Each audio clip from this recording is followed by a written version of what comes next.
A paz do Senhor, meus irmãos, muito boa tarde. Espero que esteja tudo bem com vocês. Vamos começar já o nosso estudo. Já está na hora, eu acho que sim. Se não está na hora, está quase. 8 horas em ponto. Espero que estejam todos bem e vamos então partir para Romanos capítulo 2. Vamos estar orando e apresentando ao Senhor, que o Senhor possa falar aos nossos corações, que o Senhor possa nos ensinar, né? E hoje é um texto para nós que de alguma forma praticamos práticas religiosas, não é? E isso não quer dizer que a gente seja religioso ou que nos apoiamos na religião, mas talvez alguns sim, não sei. E esse Romanos capítulo 2 é criticando, né, essas pessoas que se apoiam nas práticas religiosas como eu às vezes digo folhas de figueira, né?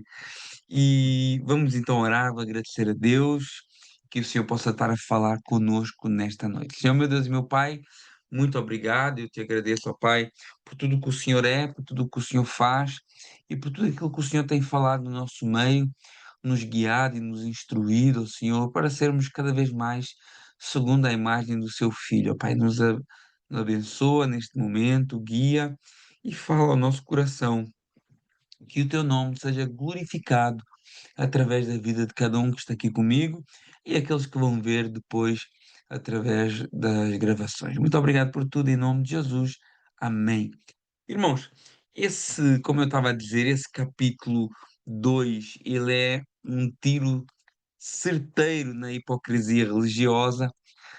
É Paulo derrubando o crente certinho, né? Aquele que acha que é o super crente, que aponta o dedo para todos, que se acha muito seguro, só porque é povo de Deus, como era no caso aqui os judeus.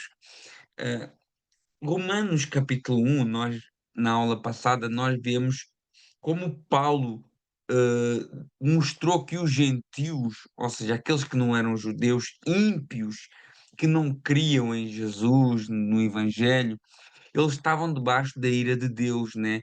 Fala ali de pecados bem marcantes, né? Homossexualidade, imoralidade sexual, corrupção da mente, idolatria. Então, no capítulo 1, ele fala daqueles que não conhecem a Deus, de como eles já estão condenados e como eles não têm desculpa, porque aquilo que é possível conhecer de Deus é manifesto através da revelação natural da criação. Agora, no capítulo 2, Paulo vai apontar a arma para um outro grupo, o grupo moralista, o grupo religioso e, em especial, o grupo judeu, que olha para os pecados dos outros e diz: Isso é um absurdo, mas às vezes, no fundo, acaba praticando outras coisas que são igualmente pecado. E depois, no capítulo 3 ele vai concluir com aquela frase: Não há um justo, não há um justo sequer, e todos estão debaixo da condenação do Senhor, né? Todos pecaram e destituídos estão da glória de Deus. Essa é a tese que Paulo está montando até chegar no ápice dessa verdade. Primeiro com os gentios que não conhecem a Cristo e agora com os judeus que achavam: eu não sou como o gentio, eu conheço a lei, eu sou de uma família que tem promessa. Pois é, e Paulo aqui diz: olha, isso não vale de nada. Então, o tema central de Romanos capítulo 2 é: Deus julga todos com justiça, sem acepção de pessoas, não por aparência religiosa, mas pela realidade do coração e das obras. Né? Ele começa falando aqui no verso 2 que Deus julga segundo a verdade, no verso 6 que Deus julga segundo as obras, não como base de justificação, mas como uma evidência daquilo que está no nosso interior, no verso 11 que Deus não faz exceção de pessoas, e depois ele termina dizendo que o verdadeiro judeu, entenda-se que o verdadeiro judeu, sim, o verdadeiro povo de Deus, é aquele que serve no interior com a circuncisão do coração e não a circuncisão que eles conheciam, né? lá de Gênesis capítulo 17, que era a aliança, né, entre Deus e o povo, a circuncisão do prepúcio. Vamos então entrar, Romanos capítulo 2, ele começa ali nos primeiros 5 versículos a falar do moralista condenado. Ele começa no verso 1 dizendo, portanto, ou seja, esse portanto faz uma ligação com o assunto anterior, lembrando que a Bíblia, quando foi escrita, não tinha capítulos e versículos, ok? Isso foi algo que foi colocado depois para facilitar o estudo bíblico. Então, às vezes a gente começa um capítulo novo, parece que é outro assunto diferente, mas existem algumas dicas nas palavras e na gramática que nos dão a entender que ele está continuando o assunto. Ele diz, portanto, ou seja, depois de tudo que eu já disse no capítulo 1, és indesculpável, ó homem, quando julgas quem quer que sejas, porque no que julgas ao outro, a ti mesmo te condenas, pois praticas as próprias coisas que condenas. Olha que palavra forte de Paulo, começando a falar com os santinhos de plantão. Paulo conecta aqui o capítulo 1 e ele fala agora para o moralista, para o homem santo, para o homem que ora mais alto do que todo mundo, que carrega a Bíblia debaixo do braço, que anda de paletó e gravata, né? Que gosta dos títulos e das saudações nas praças, né? Aquele que condena os tais pecados do capítulo 1, que são condenáveis mesmo, né? Imoralidade sexual, desobediência aos pais, temos ali a homossexualidade, mas que depois pratica outros pecados, né? Eu estou condenando o cara porque ele está bebendo, ele está fumando, ok, isso é ruim, é pecado, mas eu minto, mas eu fofoco, né? Mas eu levanto falsos testemunhos. É esse tipo de gente que Paulo está falando agora. Ele diz, tu és indesculpável. Ele usa o mesmo termo para os gentios que não conheciam a Deus. Lá no capítulo 1, verso 20, que eles eram indesculpáveis por não crerem em Deus. E agora ele diz para os religiosos que eles são indesculpáveis quando eles acusam e apontam o dedo, mas que para eles mesmos não olham. Ele julga o outro, mas pratica coisas semelhantes. Pode até não praticar o mesmo tipo de imoralidade, né? Mas pratica outros tipos de imoralidade, que às vezes são mais do fórum interior, né? Um coração idólatra, às vezes, um orgulho, um egoísmo, uma perversidade, é algo que está nele. Não é um pecado, digamos assim, que é muito visível, porque ele pode fingir que não é nada disso, mas continua sendo condenado no mesmo nível daqueles pecados mais gritantes, né? A pessoa pode pensar assim, ai, mas eu não sou adúltero, lá porque lá falava do adultério, né? Mas às vezes cobiça uma mulher no Instagram, e a mesma coisa, a mulher cobiça um homem no Instagram, hoje em dia é a mesma coisa, não, tem, às vezes, sei lá, até tantas mulheres como os homens que veem pornografia. Então, a pessoa pode pensar, eu não adultério, não faço, não fornico, mas na sua mente faz tudo isso. A pessoa pode pensar, eu não sou imoral, né? Mas às vezes tem brincadeiras imorais, né? A pessoa pode pensar, eu não sou mentiroso, mas às vezes também não é sincero. Pela frente é uma coisa, está tudo bem, mas depois nas costas só sabe falar mal, criticar, às vezes não dá nem a hipótese das pessoas se defenderem, né? Então nós vemos aqui que são pecados diferentes, mas são pecados com o mesmo preço. O salário do pecado é a morte, continua sendo a morte, não mudou, né? Então, existem diferentes níveis de pecado. Às vezes a gente pensa, tem aquela célebre frase que não existe nem pecadinho nem pecadão. Por acaso a Bíblia dá a entender, essa frase que não existe pecadinho nem pecadão não é teologicamente correta. A Bíblia dá a entender, o próprio Jesus Cristo dá a entender que existem pecados mais graves do que outros. Mas todo pecado leva à morte, né? Como é que isso vai se desenrolar na eternidade? Eu não sei. Mas Mas a Bíblia dá-nos a entender que existem pecados mais graves. Olha, Jesus, quando ele é entregue para ser crucificado, ele diz: Olha, aqueles que me entregaram a ti, a Pilatos, maior pecado cometeram. Então, isso não quer dizer que o outro, como é um pecado menor, vai ser tratado com leveza. Não, a condenação ela é a morte, é a condenação eterna. Mas, às vezes, nós julgamos as pessoas. Porque cometem coisas mais flagrantes, mas se olharmos para nós, para o nosso interior, as coisas que pensamos, as coisas que falamos às vezes, as coisas que projetamos na nossa mente, às vezes e muitas vezes são pecados graves também, mas é muito mais fácil eu apontar aquilo que todo mundo está vendo e omitir aquilo que só eu sei, né? Então esse versículo, logo capítulo, verso 1, né? Nós no verso 1 já passaram 10 minutos. Logo no verso 1 é um tapa na cara de toda a hipocrisia religiosa, seja ela evangélica, seja ela protestante de outras denominações, católica, seja ela qual for. A gente vê até em outras religiões que não têm a ver com o cristianismo, né? Nós vemos aqui, a gente está num contexto que tem muito islamismo, e às vezes eu lembro na altura do Ramadão, né, que eles fazem aquele Ramadão, não comem, durante o dia estão ali, quase não falam, nem engolem a saliva alguns, mas depois à noite comem tudo e mais alguma coisa, fumam, bebem, fazem, está a ver, cara, é uma hipocrisia. Então isso não é válido, claro que a gente nos interessa o único caminho que é verdadeiro, que é o caminho do Senhor Jesus, mas isso existe em várias áreas da sociedade. Gente que abomina certos pecados escandalosos, mas vive em fofoca, em orgulho, em dureza, em falta de amor.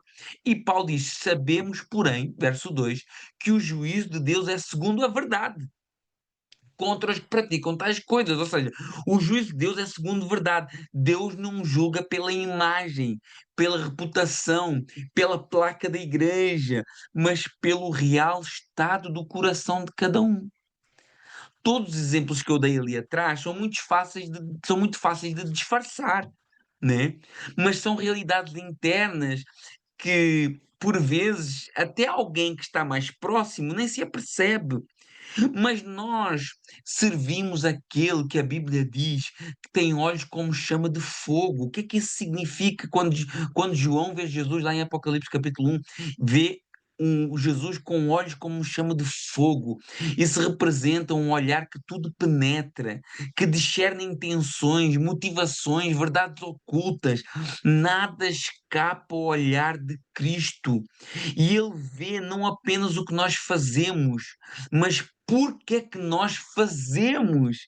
Ele discerne as intenções do nosso coração, né? Por isso que realmente nós não conseguimos nunca fugir de Deus. Quando nós pecamos, às vezes achamos que ninguém está vendo. Deus está vendo, Jesus está contemplando, está se entristecendo, às vezes com as nossas atitudes, né? E a Bíblia diz: olha, quem pratica tais coisas, essas coisas lá do capítulo 1, ou coisas semelhantes, coisas camufladas pela religião, está debaixo do mesmo juízo de Deus. A religião é para muitos como as folhas de figueira que Adão e Eva colocaram para esconder a sua nudez, para esconderem a sua vergonha.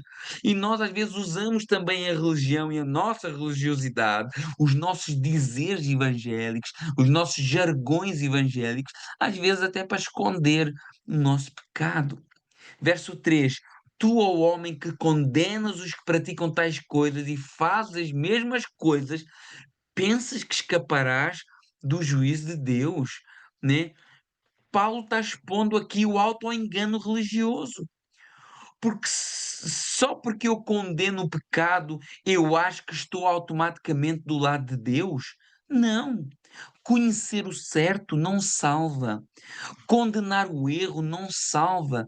Julgar o outro não salva. Muitos de nós, hoje, na igreja, têm uma postura de juízes no meio do povo, mas Deus não nos chamou para ser juízes. Deus nos chamou para sermos irmãos uns dos outros. Por isso que Paulo diz lá aos Colossenses capítulo 3, verso 13: suportai-vos uns aos outros, perdoai-vos mutuamente. Caso alguém tenha motivo de queixa contra alguém, assim como o Senhor vos perdoou, também vocês perdoai. Colossenses 3,13. A palavra suportar aqui significa sustentai, tolerai com benevolência, carregar junto. É muito fácil quando eu vejo alguém que está em pecado condenar, falar mal, né? Avaliar a santidade dos outros, mas a Bíblia não nos chama para isso. A Bíblia chama para ir lá, para ajudar, para carregar, para fortalecer na fé, com amizade, com amor.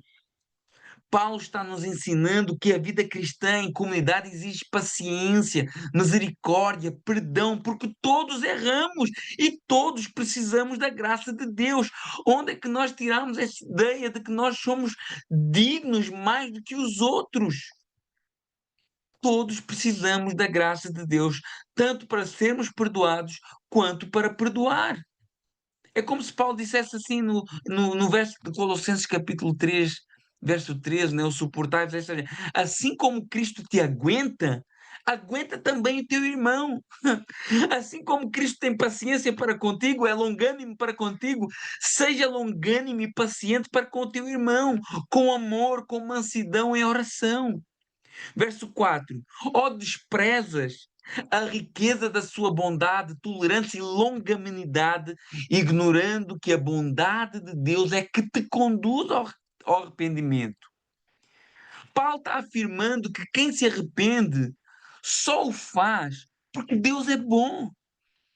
Não é porque o homem. Eu não me arrependo porque eu sou bom, porque a graça de Deus me alcançou. Efésios 2:8, salvos pela graça mediante a fé, isso não vem de vós, é um dom de Deus. A fé é algo que Deus dá para nós abrirmos os nossos olhos e nos arrependermos dos nossos pecados. Paulo está lembrando que se não fosse a graça, a tolerância, a longanimidade do Senhor, nós estávamos perdidos, entregues e condenados nas nossas próprias imundícies. Não vem por obras para que ninguém se glorie. Ninguém se pode gloriar por ser santo ou por estar salvo. O que nós recebemos não provém de nós. 1 Coríntios capítulo 4, verso 7 diz assim: pois quem é que te fez sobressair? E que tens tu que não tenhas recebido? E se tu recebeste, porque te glorias como se não tivesses recebido? Olha que texto poderoso para nós, para baixarmos um pouco a crista, para olharmos para o nosso próximo como irmão em Cristo que precisa de paciência, de benignidade, de longanimidade, assim como Deus tem por nós. Então, apontar o dedo com altivez em relação ao próximo, se considerar superior espiritualmente, é uma atitude de quem já se esqueceu de onde Deus o tirou e que vive longe do Evangelho. A Bíblia diz que nós devemos considerar o próximo superior a nós mesmos, Filipenses 2:3. Irmãos, é muito sério. Paulo está dizendo: olha, Deus está sendo tolerante, Deus está sendo bom, Deus está sendo paciente, e nós devemos responder a isso com um arrependimento constante, uma busca constante pela misericórdia do Senhor, porque toda essa bondade e paciência é a oportunidade que nós temos de ir mudando a cada dia. Verso 5: mas segundo a tua dureza e coração impenitente, acumulas para ti mesmo ira para o dia da ira e da revelação do justo juízo de Deus. Então, aqueles que condenam, aqueles que não olham para si mesmo, que não se arrependem, que acham que são os bambamãs, eles estão só acumulando ira para as suas vidas. É como que alguém que vai enchendo uma conta de juízo e que um dia essa ira vai ser revelada e vai ser derramada sobre esses hipócritas. Que coisa que Jesus criticou foi a hipocrisia religiosa. A palavra hipócrita significa ator. E como nós somos, por vezes, tão bons atores. Porque tem um lugar fácil de ser ator, é a igreja, né? E a gente está ali, convive ali, aquelas 2 horinhas, ali é muito fácil nós passarmos uma imagem daquilo que nós não somos, né? Mas nós temos que ser sinceros. sem cera, sem falsidade. E isso é demonstrado quando eu reconheço no outro as falhas que eu também tenho. E isso não me faz passar o pano nele, isso não me faz apoiá-lo nas suas maldades. Não é isso, porque a Bíblia disse lá no capítulo 1 que quem aprova e tolera é culpado, mas me faz olhar com um olhar de amor, exortar com amor, me preocupar, chamar para perto, fortalecer. E quando eu não faço, eu encho, como diz no verso 5, eu acumulo para mim ira que vai ser revelada no juízo de Deus. Agora Deus começa a falar a partir do verso 6, como ele julga segundo as obras e sem exceção de pessoas. Ele diz no verso 6: Ele, Deus, retribuirá a cada um segundo as suas obras. Parece aqui uma aparente tensão, né? Porque Romanos fala da justificação pela fé, não por obras, mas afirma juízo segundo as obras. Como conciliar isso? Primeiro, a fé é o meio de justificação e as obras são a evidência dessa fé. Ou seja, no juízo final, claro que Deus não vai pedir um print da nossa fé interna, mas Ele vai mostrar as obras como prova daquilo que estava no nosso coração. Eu não sei se os irmãos já ouviram, talvez os irmãos mais antigos na fé, às vezes alguns pregadores traziam uma imagem, principalmente pregadores mais evangelistas, traziam uma imagem de um telão no juízo final, em que às vezes nós, quando estivermos lá no juízo final, Deus vai fazer passar o filme da nossa vida e as nossas obras vão ser mostradas e nós vamos ser condenados pelas nossas obras. Não sei se alguém já ouviu essa ideia do telão no juízo final, é bastante popular. Em pregações, em ilustrações, mas claro que isso não é uma ilustração, uma descrição literal daquilo que a Bíblia diz, né? Mas é uma figura de linguagem, né? Uma maneira simbólica de falar da plena revelação das nossas obras diante de Deus, né? O que é que a Bíblia diz? A Bíblia diz que tudo será revelado.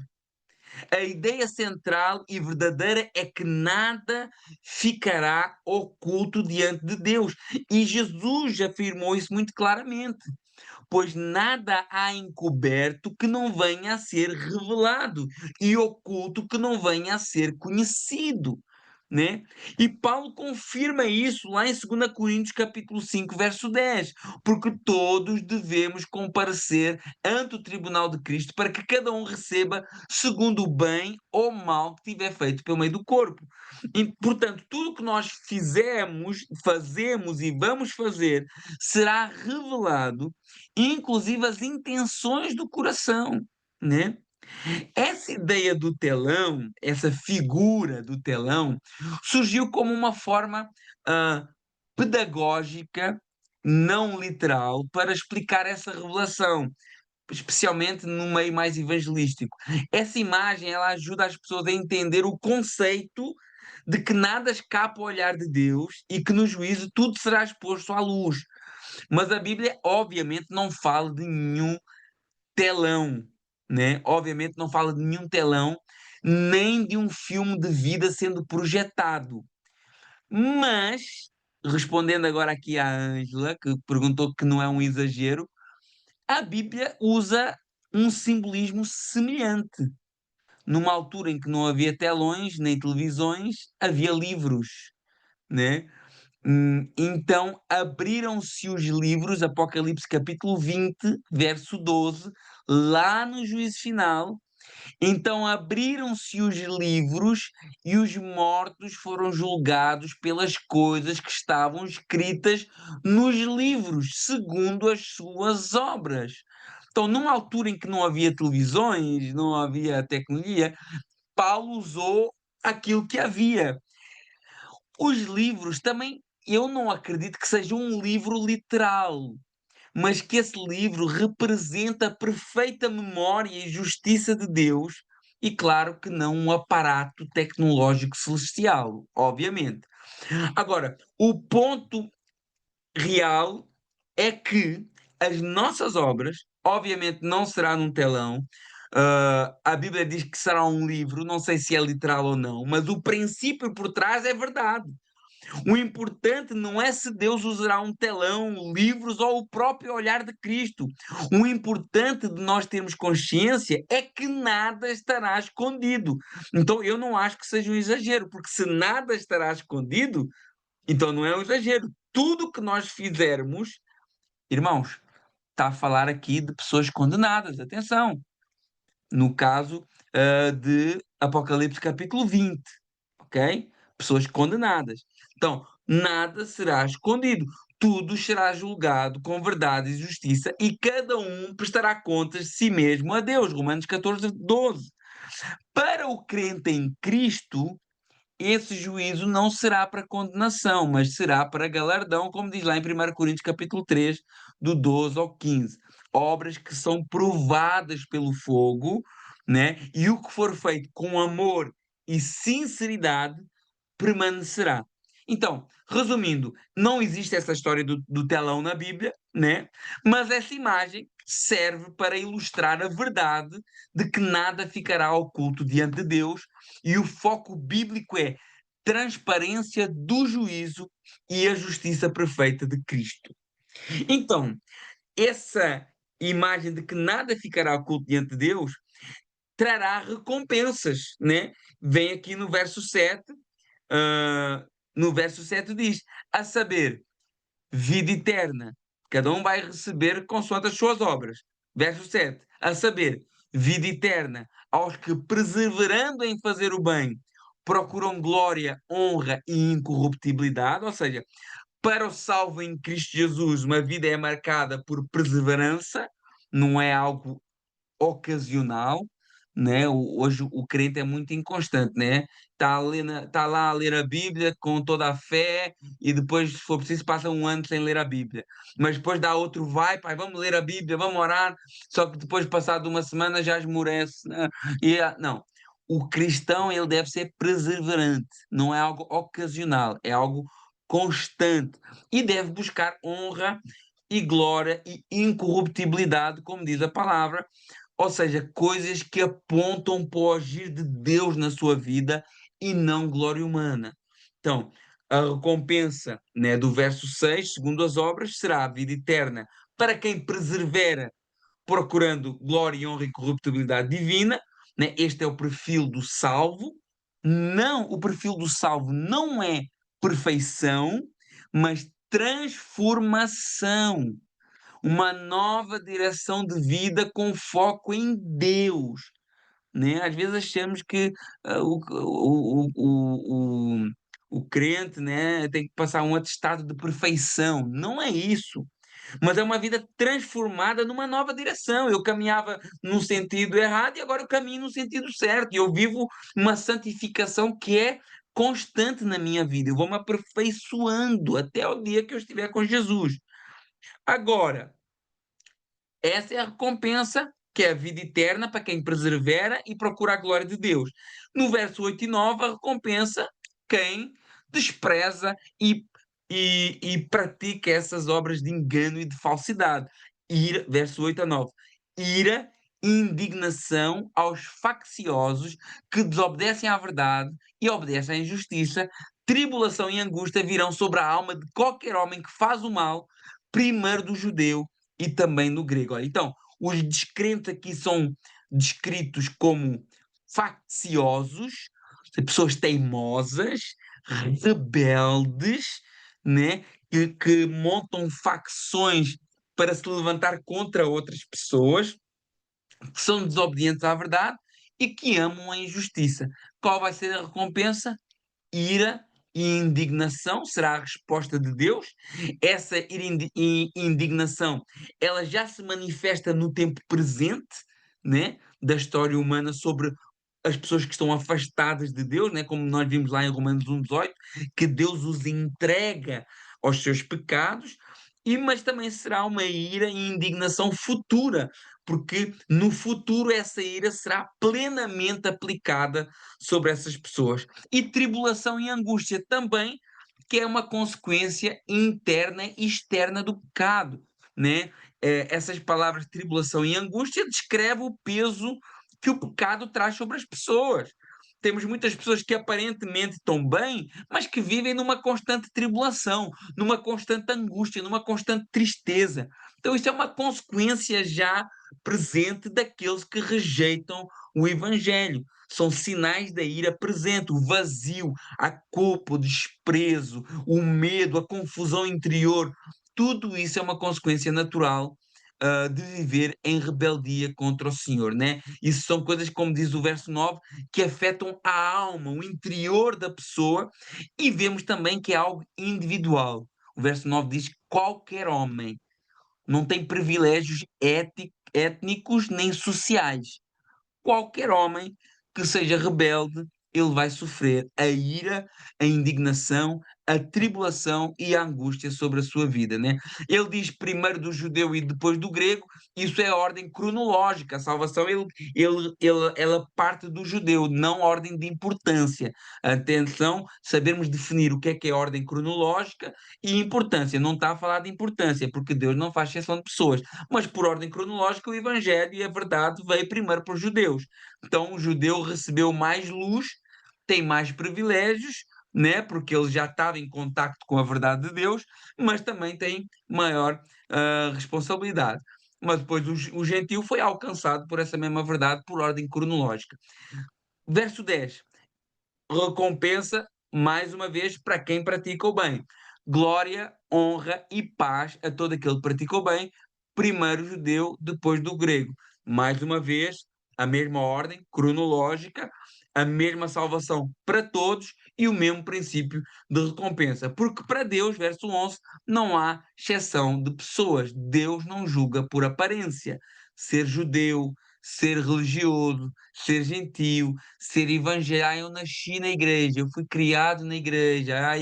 Eu sou, sei lá, é tantas coisas que a gente ouve, às vezes, desde que eu me conheço, que eu já sou crente, né? Às vezes eu até me questiono se essas pessoas tiveram uma experiência da conversão ou se elas simplesmente estão na igreja e às vezes nunca se arrependeram dos seus pecados. Então, isso às vezes é uma aparência de religiosidade. Pessoas vivem nessa ilusão, né, como se fosse algo que se adquirisse de pai e mãe, né?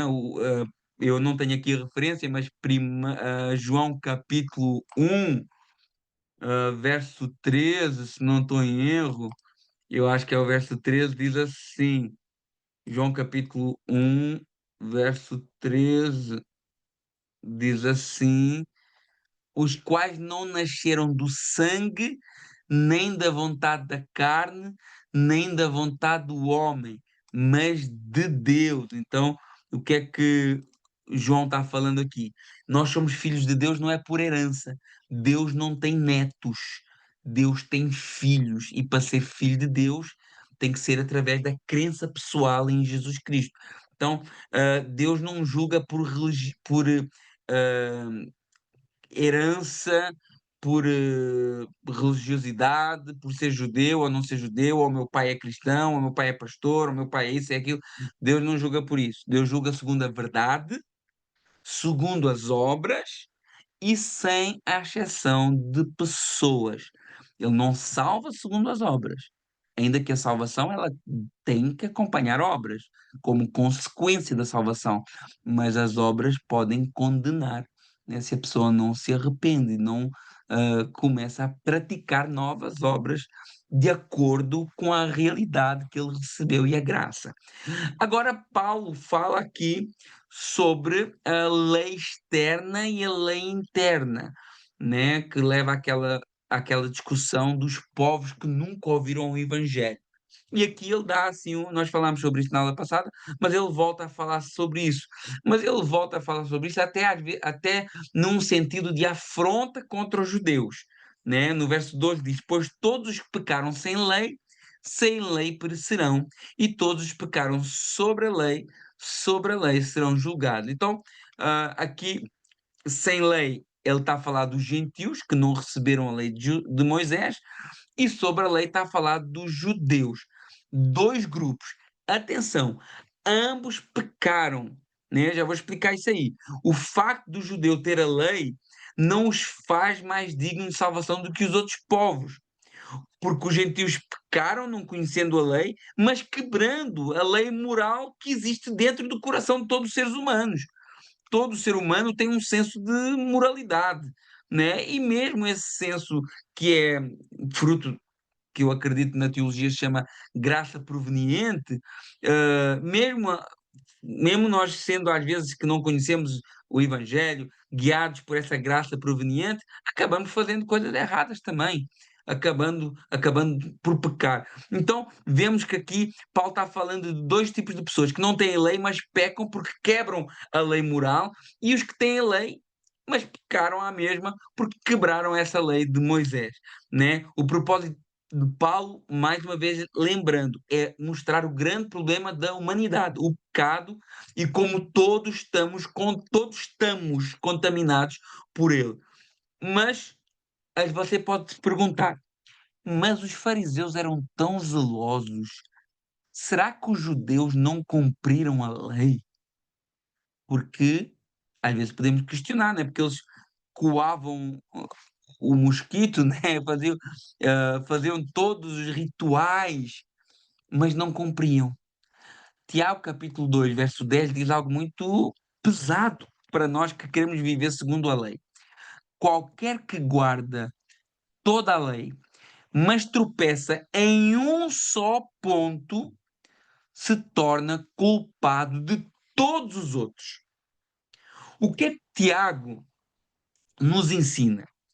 Que a lei de Deus é uma unidade moral perfeita. Ela não é um conjunto de regras independentes, como se alguém pudesse escolher quais obedecer. Mas o que Tiago nos ensina é que romper um único mandamento significa romper com a autoridade de quem legislou, ou seja, Deus. Por isso, quem peca em um único ponto quebra a comunhão com toda a lei. Vamos dar um exemplo prático. Imagina uma corrente. Se você quebrar um único elo dessa corrente, você quebra a corrente inteira, ela deixa de ser útil. Como uma vitrine de vidro. Se você der uma rachadura na vitrine, você compromete todo o vidro. Então, mesmo que o judeu se esforçasse para cumprir toda a lei, em algum momento todos desobedecem alguma coisa. E isso já o fazia digno de condenação. Agora eu convido os irmãos a pensar em vocês mesmos. Vamos olhar somente para os 10 mandamentos. E atenção que a lei não era só os 10 mandamentos. Os 10 mandamentos, eles tinham um desdobramento que davam 613 leis. 613 leis. Agora vamos olhar para nós mesmos e vamos olhar somente porque talvez você pense, não, mas os 10 mandamentos eu cumpro. Talvez você pense assim. Olhe para os 10 mandamentos. Primeiro, não terás outros deuses diante de mim. Irmão, sempre que você coloca algo acima de Deus, você está cometendo esse pecado de idolatria. Trabalho, dinheiro, pessoas, prazer, até ministério. Até ministério tem pessoas que colocam a igreja acima de Deus. Tem pessoas que idolatram o seu serviço na igreja. Então pensa, se a gente for olhar para aqui com sinceridade, né? A gente acha que idolatria é ajoelhar-se perante uma imagem. Mas não, é substituir Deus no coração. Então, se a gente for olhar para o primeiro mandamento, se calhar já todos caímos. Eu acredito que talvez todos nós já caímos em algum momento da nossa vida. E isso significa, se eu quebro uma vez, quebro todos. Eu não precisava nem de ir para os outros 9 dos 10. Olha aqui. Não farás para ti imagem de escultura. Muitos de nós criamos imagens de um Deus a nosso próprio gosto. Um Deus que aceita as nossas vontades, um Deus que é nosso empregado, um Deus que aceita tudo, um Deus bonzinho que nunca julga ninguém.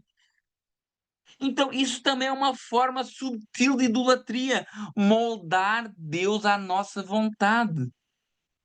Olha o terceiro, não tomarás o nome de Deus em vão. Quantas vezes nós usamos o nome de Deus sem reverência, em expressões vazias, promessas não cumpridas? Ou até dizendo em nome de Deus o que o próprio Deus nunca disse. Epá, começa a ficar apertado, né? E só estamos no terceiro. Olha o quarto. Lembra-te do dia do sábado para o santificar. O princípio aqui é separar um tempo para Deus, reconhecer que Ele é o centro do nosso descanso. Quantas vezes nós vivemos semanas inteiras sem parar para adorá-lo de verdade, apenas correndo e reclamando? Irmãos, apertou, hein? Ainda faltam seis. Honra teu pai e tua mãe. Mesmo em adultos, às vezes falhamos em honrar pais com palavras, com atitudes, com cuidados. E esse mandamento também representa o respeito a toda a autoridade legítima, algo que quebramos facilmente. Em crianças, quantas vezes nós não contamos uma mentirinha para o pai ou para a mãe, escondemos uma coisa para ele não ver? Irmãos, já somos culpados. Não matarás. Jesus ampliou isso aí. Ele diz assim: qualquer que sem motivo se irar contra o seu irmão será réu de juízo. Ou seja, ódio, rancor, desprezo, desejo de vingança são formas de assassinar no seu coração, no meu coração. Irmãos, nós somos dependentes da graça e misericórdia de Jesus. Não adulterarás. Jesus esclareceu isso. Olha, eu já falei no início, né? Aquele que olhar para uma mulher com intenção impura já cometeu adultério no coração. A pureza que Deus exige é interna e todos falhamos nisso de alguma forma. Não furtarás.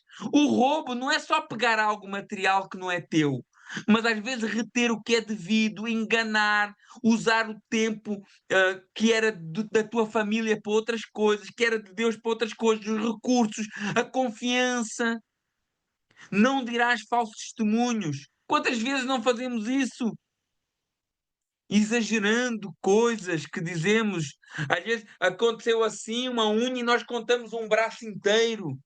Isso é um falso testemunho, é exagerar, distorcer a realidade, fofocar, omitir verdades para se proteger.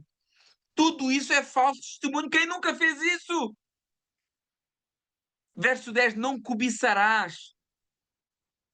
Cobiça é desejar o que é do outro. Posição, bens, beleza, dons, atenção. É um pecado interno, invisível, mas constante na natureza humana. A gente olha para o Instagram da vida, para o Facebook da vida. Ai, como eu queria ter essa casa. Ai, como eu queria ter um carro como o dele. Ai, como eu queria ser rico. Ai, como eu queria ter uma barriga lisa como aquela. Ai, como eu queria ser bonito como ele. Isso é tudo cobiçar, irmãos. Por isso que Paulo está falando assim, Paulo está deixando claro para nós aqui no capítulo 2, no capítulo 1, no capítulo 3 de Romanos, nós pecamos e somos dependentes da graça e da misericórdia do Senhor. Nós temos um problema que nós nunca conseguiremos enfrentar e resolver sozinhos, que é o nosso pecado. E se nós formos sinceros, percebemos que todos nós já violamos cada um desses mandamentos. Se não em ações, pelo menos em pensamentos e intenções. Olha o verso 13. Porque os simples ouvidores da lei não são justos diante de Deus, mas os que praticam a lei hão de ser justificados. Paulo não está ensinando que alguém será salvo por conseguir guardar a lei perfeitamente. O ponto é, ser ouvinte da lei, ter a Bíblia, frequentar culto, escutar sermão, não torna ninguém justo. Porque o problema do pecado já foi cometido. Porque nós já pecamos. E os nossos atos de justiça não nos tornam justos. A verdadeira justiça teria que ser a perfeita prática da lei, sem falhar em um único ponto, quer em palavras, ações e pensamentos. Algo que Romanos 3 vai mostrar que é impossível, como nós já vimos nos 10 mandamentos. E aqui ele desmonta completamente a falsa segurança religiosa que o judeu tinha e que nós às vezes temos. Ah, eu tenho a lei, logo eu sou povo de Deus. Ah, eu tenho uma Bíblia, eu leio mais ou menos, logo eu sou filho de Deus. Não! Verso 14 e 15. Quando os gentios que não têm lei fazem naturalmente as coisas da lei, não tendo eles a lei, servem de lei para si mesmos. Eles mostram a norma da lei gravada nos seus corações, testemunhando-lhes também consciência e seus pensamentos, ora acusando-se, ora defendendo-se. Aqui entra aquele conceito da lei moral que o gentio que não conhece a Deus tem. Gentio que tem a lei escrita, né? Que não tem a lei escrita, perdão, mas que ainda assim tem um senso do certo e do errado. A pessoa pode não ser cristã, a pessoa pode não conhecer a Bíblia, mas a pessoa tem um senso, né, daquilo que é certo, daquilo que é errado. E vive com uma consciência que o acusa e ou que o defende, né? Então, o que Paulo está nos mostrando aqui é que existe uma espécie de lei escrita no coração de cada um conceito de lei natural, moral, que Deus coloca na humanidade, né? Fruto dessa graça proveniente. Ah, e claro que ninguém pode dizer que não sabia ou que não sabe o que é errado, o que é certo. Em qualquer cultura, mesmo que não tenha uma lei, não matarás, sabe que o matar é algo errado, né? Até os povos que não têm Bíblia têm noção de justiça, honra e fidelidade. Mas ainda assim quebram a lei do mesmo jeito, pois tendo um senso de moralidade, também em algum momento violam essa moralidade. É isso que Paulo está querendo dizer. Então, tanto judeus como gentios, mesmo tendo uma lei moral no seu coração, eles acabam quebrando essa lei. Verso 16. No dia em que Deus, por meio de Jesus Cristo, julgar os segredos dos homens em conformidade com o meu evangelho. Então, Deus vai julgar o segredo de todos os homens, quer os que têm lei e que pecaram tendo lei, quer os que não têm lei, mas que pecaram rompendo essa lei moral. Deus julgará até os segredos, as coisas que ninguém viu, mas ele viu.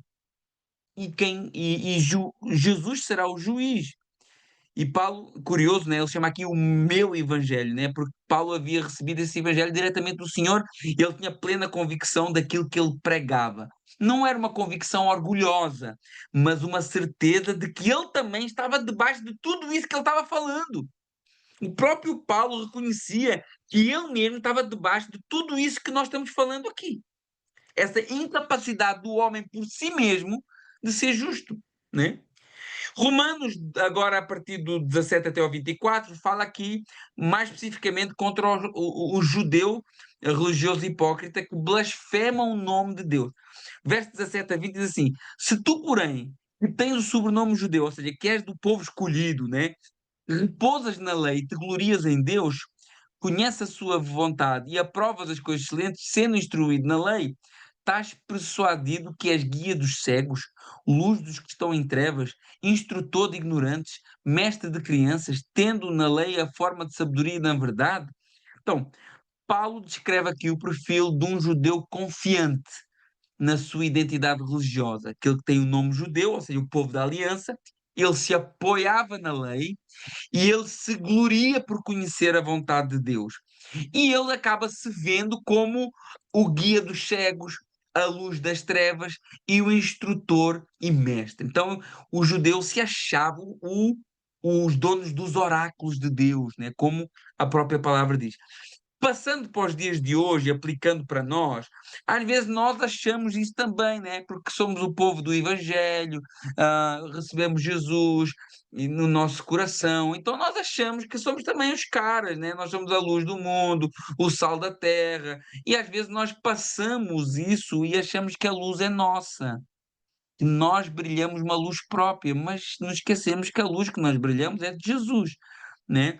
E às vezes nós também temos esse pensamento do judeu, né? Porque eu sou evangélico desde sempre, porque eu tenho a doutrina correta, eu conheço a palavra, eu ensino, eu prego, eu discipulo. E claro que esses privilégios não são o problema. O problema é eu confiar mais neles do que na graça do Senhor sobre a minha vida. E claro que é muito bom quando nós conhecemos a palavra, é muito bom quando nós temos a oportunidade de ser criados num lar evangélico, cristão, tudo certo, mas a minha confiança, a minha certeza não pode estar nessas coisas, a minha certeza deve estar no Senhor que me salvou. Olha o que é que Paulo fala aos Filipenses, uma palavra muito interessante. Filipenses capítulo 3, do verso 4 ao 9, para aqueles que confiam na carne, porque isso é confiar na carne.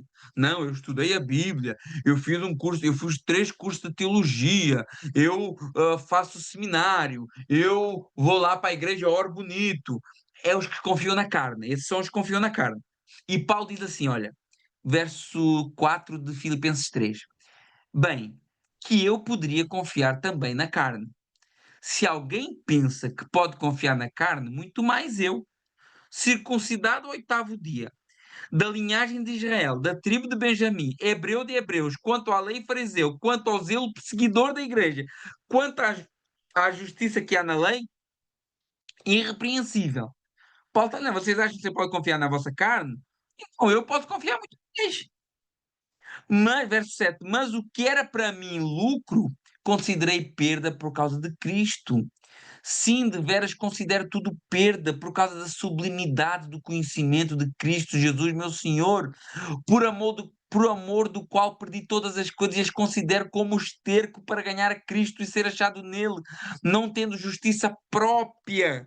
O problema aqui é a justiça própria que nós queremos ter, que procede da lei, senão a que é mediante a fé em Cristo, a justiça que procede de Deus, baseada na fé. Então, Paulo está falando aqui dos judeus que se achavam os caras, né? Mas nós somos o povo, né? E verso 21, 23, ele diz da hipocrisia que esse povo vivia e da hipocrisia que nós às vezes vivemos também no meio evangélico. Verso 21, 23. Pois tu que ensinas ao outro, mas não te ensinas a ti mesmo. Pregas que não se deve furtar e furtas. Tu que dizes que não se deve cometer adultério e cometes. Tu que abominas os ídolos e roubas os templos. Tu que te glorias na lei, mas desonras a Deus pela transgressão da lei. Né? São perguntas retóricas que Paulo está fazendo. Olha, acorda, filho. Acorda, você acha que você vai ser salvo por cumprir a lei, mas você não cumpre a lei. Você quer ensinar os outros a andar, mas você não sabe nem gatinhar ainda. Você ensina, mas não vive. Você condena o pecado, mas pratica o pecado escondido. Você abomina o ídolo, mas comete todos os tipos de idolatria, cobiça e roubo, né? Era, aqui há uns anos era proibido, isso era uma história que atravessou muitas igrejas, na Igreja Assembleia de Deus, era proibido televisão, né? Aquelas igrejas mais era proibido televisão, mas muitos pastores tinham a televisão escondida lá no guarda-fato do quarto, para ninguém ver.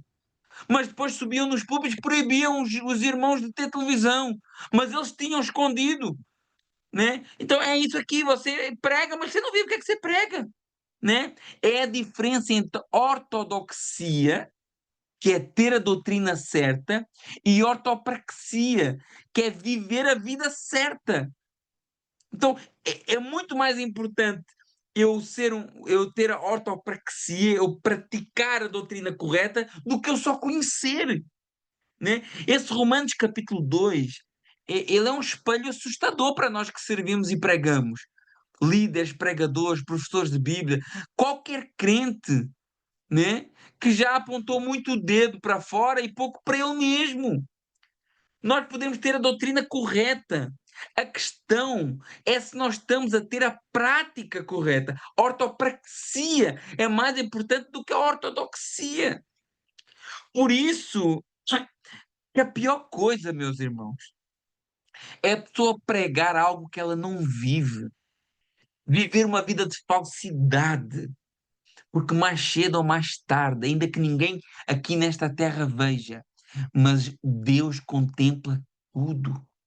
E o Evangelho nos convida a olhar para nós mesmos. Mas nós estamos olhando só para o lado. Vamos olhar, a Bíblia diz: toma o pão, examine-se o homem a si mesmo, mas nós estamos olhando, ó, o fulano tal não tomou ceia. Ó, o fulano tal tomou ceia, mas ele está em pecado. Olha, o fulano tal tomou o pão, tomou o vinho e o pão, mas ele não é casado. E nós estamos assim, hoje o cristianismo virou esse ninho de víboras, de hipócritas. Mas o Evangelho nos convida a olhar para nós. Irmãos, me perdoem. Hoje é um texto difícil para nós. Para mim, é para mim também.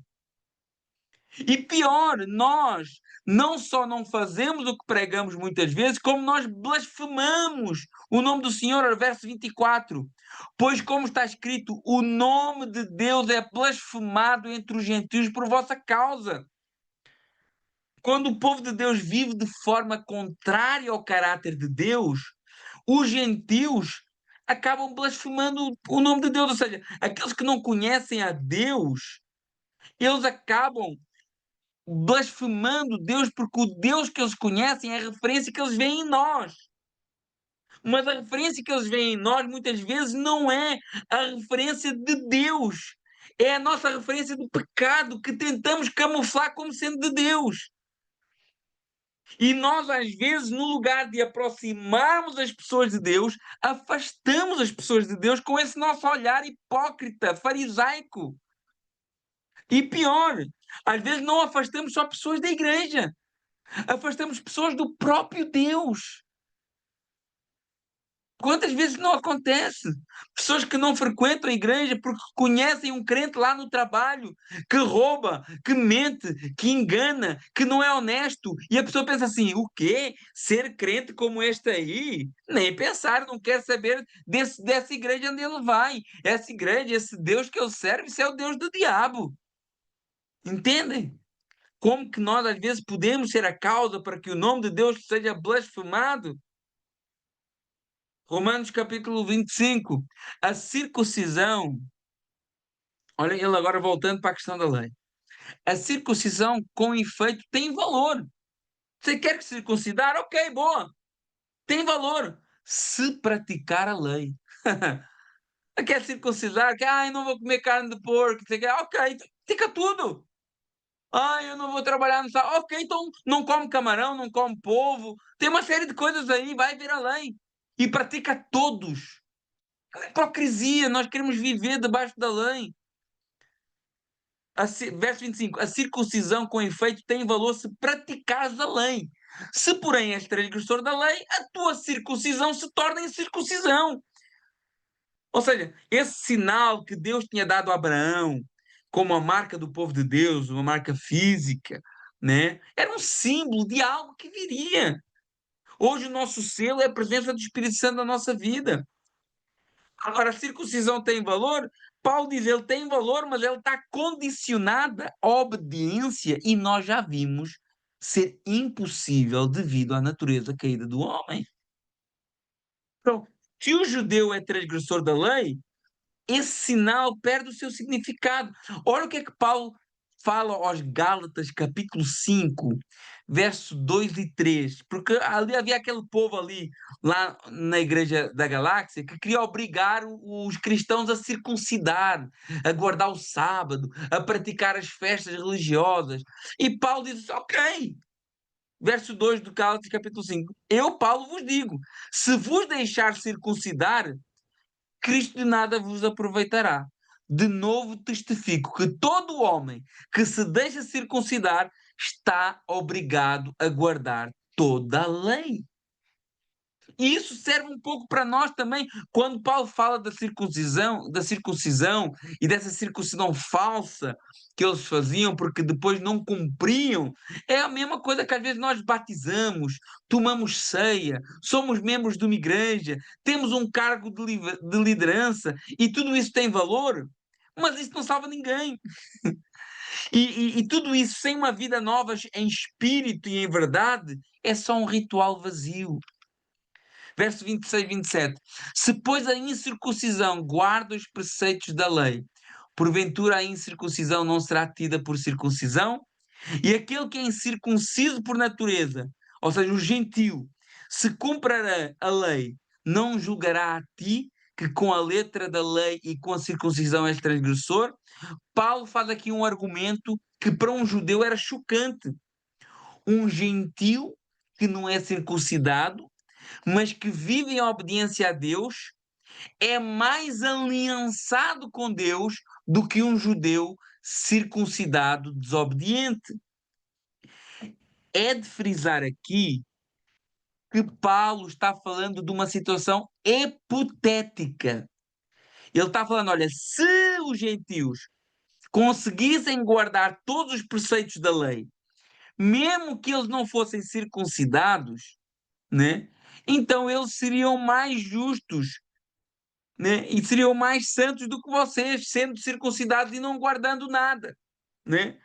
É uma situação hipotética. Paulo não está dizendo que seria possível o gentio ou qualquer pessoa guardar toda a lei, né? Mas que se caso só fosse possível, a obediência à lei teria o mesmo efeito tanto sobre o gentio como sobre o judeu, né? Paulo está desmontando aqui a confiança em um privilégio religioso externo, como o ritual de circuncisão, né?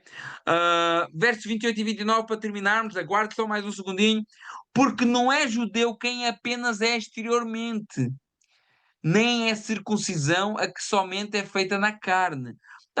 Quando Paulo está falando assim, não é judeu, não é povo de Deus, quem o é por aparência, porque eu deixo crescer as minhas patilhas, porque eu circunciso a pele do meu prepúcio, né? Porque eu tenho um chapéu de judeu. Não é judeu, o povo de Deus, apenas o exterior, nem a circuncisão, aquela que é feita na carne.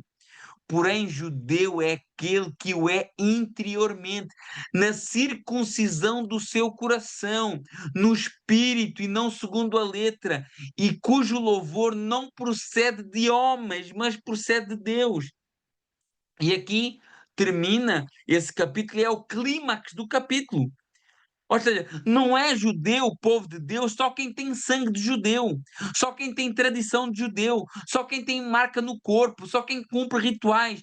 O verdadeiro judeu, entenda-se, povo de Deus, é aquele que vive no interior uma luta contra a sua carne, que circuncisou o seu coração para a verdade do Evangelho, que é operada pelo Espírito, agindo nele pela fé e não pelo cumprimento de regras. E essa ideia não é uma ideia do Novo Testamento. Essa ideia já estava lá em Deuteronômio 10:16. Circuncidai o vosso coração. Jeremias 4:4 chama o povo a uma circuncisão espiritual.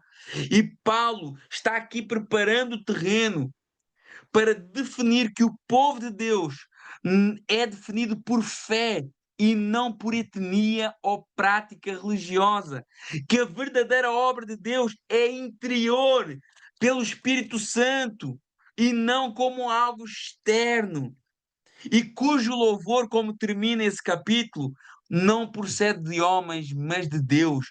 O verdadeiro homem de Deus não vive atrás de aplausos para mostrar ser seja o que for. O verdadeiro homem de Deus vive para agradar a Deus, vive do aplauso de Deus. Amém? Glória a Deus, irmãos. Deus abençoe a vida de cada um. Queria 2 minutinhos, não saia, 2 minutinhos. Se alguém tiver alguma pergunta, eu não sei se alguém tem alguma pergunta aqui no chat, eu não consegui estar com atenção, porque eu quando estou aqui a ministrar não consigo ler nada, só assim muito raramente. Só se for uma coisa muito rápida. Mas não sei se alguém tem alguma pergunta que queira perguntar. Eu tenho. Pastor, Pai do Senhor. Pai do Senhor, irmã. William. Alô, eu queria perguntar, porque a igreja ortodoxa que o senhor falou desortodoxa, tem Não. alguma coisa a ver? Então, a igreja ortodoxa não tem a ver com a ortodoxia cristã. A Sim. Igreja Ortodoxa foi o resultado do cisma de 1054, em que a Igreja de Roma se distancia da Igreja Bizantina, em Constantinopla. E hoje a Igreja Ortodoxa grega, e é da Turquia para lá, Grécia, a Rússia, Síria, é aquilo que nós conhecemos como Igreja Ortodoxa, que é muito parecida com a Igreja Católica, né? Na Hum. realidade, tanto a Católica Romana como a Igreja Ortodoxa saíram do mesmo meio, da primeira divisão da Igreja em 1054. Por incrível que pareça, a primeira divisão da Igreja não foi na Reforma Protestante. A primeira igreja protestante foi a Igreja Católica Romana. É só estudarmos um bocadinho de história da igreja. Cisma de 1054, se os irmãos quiserem pesquisar no Google, podemos um dia estudar sobre isso. Foi quando a Igreja Católica Romana se separou do resto da Igreja, dando origem à Igreja Ortodoxa Grega e à Igreja Católica Romana, que o seu próprio nome já é uma contradição, porque católica é universal e ela diz é universal romana, o que não faz muito sentido. Mas quando eu falo ortodoxia, ortodoxia não diz respeito a uma religião, diz respeito a uma prática. Quando eu falo que o irmão é ortodoxo, não é que ele pertence à religião ortodoxa grega, mas que ele pratica a religião como ela foi criada desde o início, né? A doutrina dos apóstolos é a doutrina ortodoxa, a doutrina verdadeira.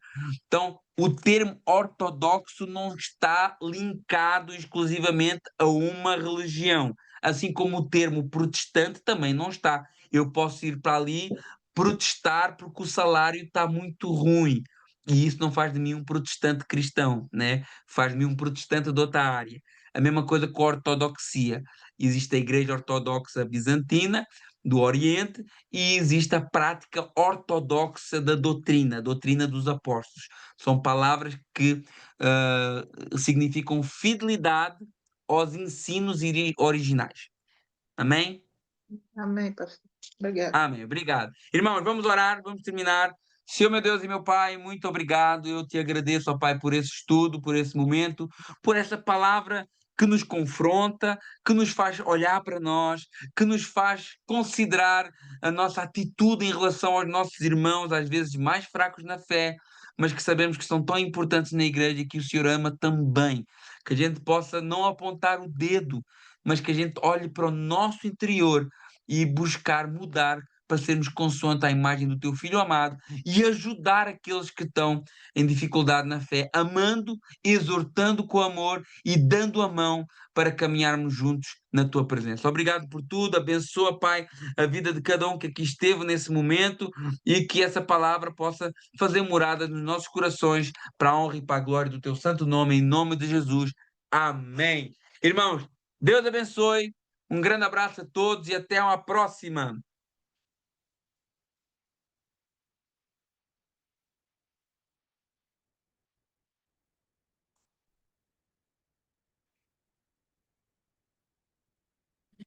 Amém. Boa noite, pastor. Oi, Johnny. Você tá bom? Bom demais. Tudo. Amém. Bom te ver aí, meu irmão. Você tá me vendo? Outra. E aí? Um Peraí que o abraço som tá aí. baixo. Um Ah, o abraço para microfone. você. Um abraço para a esposa. Ela tá aqui do lado, a gente já vai jantar. Bem, bom Ô, apetite. pastor, só uma pergunta. Fala, meu irmão. É, o senhor, o senhor é, o senhor falou sobre o título dos versículos, não foi? Logo no Sim, começo. Qual é o título sim. do primeiro capítulo? Na realidade, os títulos são notas extra-bíblicas, né? Aham. Ah, mas eu dei os capítulos normalmente não tinham títulos, mas para nos ajudar a estudar, Sim. a teologia ela foi acrescentando às escrituras esses títulos para nos ajudar a estudar. Uhum. Nos primeiros, eu dividi esse texto, por exemplo, em algumas partes em algumas partes. Por exemplo, aqui do capítulo, do verso 1 ao verso 5, fala aqui do moralista que está condenado, né? Depois eu Uhum. fiz uma outra subdivisão do 6 ao 11, né? O Deus que julga segundo as obras, sem Uhum. exceção de pessoas. Depois eu fiz aqui mais um subcapítulo do 12 ao 16, né? Essa questão da lei externa, né? Que é a lei escrita, e a lei interna, que é aquela lei moral que todo ser humano tem, não é? Sim. E depois tem mais aqui alguns subcapítulos que eu fiz. Do 17 ao 24 fala aqui do judeu religioso e da hipocrisia, né? Sim. Que fazem as pessoas blasfemar o nome de Jesus. e acaba com a verdadeira circuncisão, do 25 ao 29, a verdadeira circuncisão e o verdadeiro judeu. Mas esses títulos que nós vemos às vezes até no rodapé das nossas Bíblias são acrescentos extra-bíblicos para nos ajudarem, né, a estudar melhor, Sim, sim. mas eles não fazem parte do texto original. Uhum. Não, não, sim, eu percebi. Era só mesmo para colocar aqui. Porque o senhor falou Amém. aí, só que eu não peguei. É muito rápido O do também, primeiro capítulo. muito rápido. Às vezes eu sou rápido demais. Mas a ideia o primeiro capítulo de Romanos é mostrar a depravação de todos aqueles sem Cristo, sem Deus, e Aham. agora do capítulo 2 é a depravação de todos aqueles que se dizem religiosos. Uhum. Sim. Amém? Ok. Meu irmão, Deus Amém. abençoe. Um abraço para vocês. Tchau, tchau. Deus abençoe. Tchau.